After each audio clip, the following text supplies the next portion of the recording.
আপনারা তো দরদ কেন?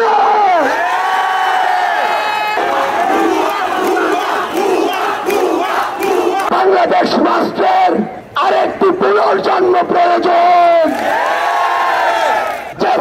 বাংলাদেশের স্বার্থ আমরা দেখি, তা কোটা দিয়ে করা সম্ভব নয়। বাংলাদেশ মনে করেছিল এদেশের ছাত্র জনতা ঘুমিয়ে গিয়েছে,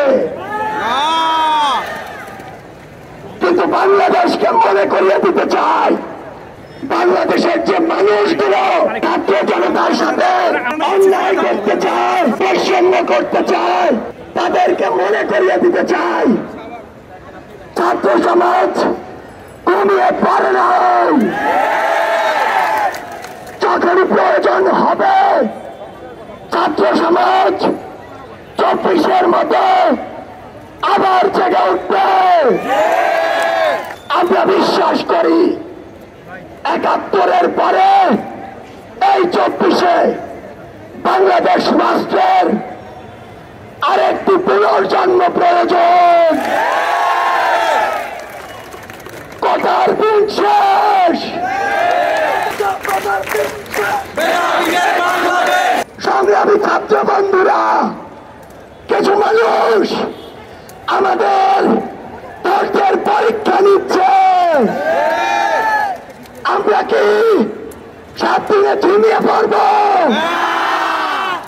আমরা কি আমাদের দম দেখিয়ে প্রস্তুত? আমাদেরকে আমাদের দম দেখিয়ে দিতে হবে।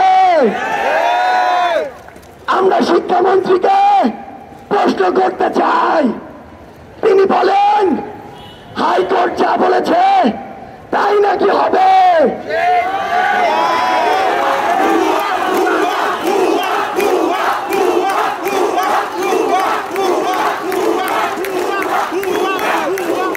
আমরা শিক্ষামন্ত্রীকে বলতে চাই, কোটার প্রতি আপনার এত দরদ কেন? আপনি কি কোটার প্রোডাক্টটা কি? এই বাংলাদেশ বাংলাদেশের স্বার্থ আমরা দেখি, তা কোটা দিয়ে করা সম্ভব নয়।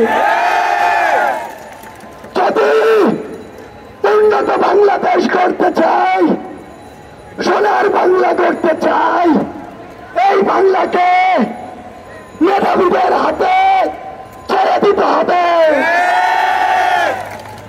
আজকে ঢাকা শহরের শাহবাগ থেকে শুরু করে Chankharpul, Bangabazar, Gulistan 0 point, Nilkhet, science lab, Paltan, Bangla motor, মৎস্য ভবন, কায়রান বাজার, ফার্মগেট, কাটাবন, এক্সপ্রেসওয়ে, রেল সংযোগ, নদীঝিল সব ব্লকেড হয়ে গিয়েছে।